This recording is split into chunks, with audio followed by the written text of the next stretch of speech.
Now the headline dominator right now, Conor McGregor, man, got his license in California.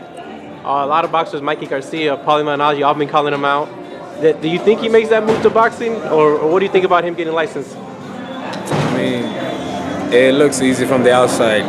He'll find out in a boxing fight. He's not that, and you can't mention those names. He can't fight them. They world-class fighters. He should start, fighting, amateurs or.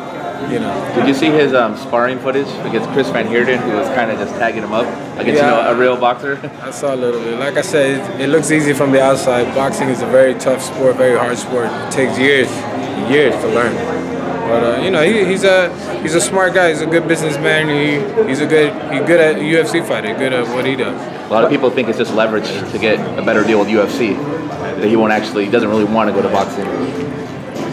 I don't know. They pay better in boxing than UFC, so who knows? It's all about the money. If I was a UFC fighter, if I could fight the best fighter in the world in boxing for hundreds of millions or millions of dollars, I would do the same thing. How would you rate his hand game, though? From what you've seen, you saw him put down bigger guys. He put down. What do you think about his hand game in UFC, and why wouldn't it work in boxing? I mean, it's different. You do body shots. It's totally different. I can't even explain. Yeah, everything. And they don't got no defense, like as far as boxing skills. They're worried about kicks more. Yeah. So it's different. So that's like me going into UFC. They would take me down unless I land a good shot. But it's two different sports. You can't compare. And just last thought, what do you want to tell the fans, man? Well, what can we expect you, James DeGale?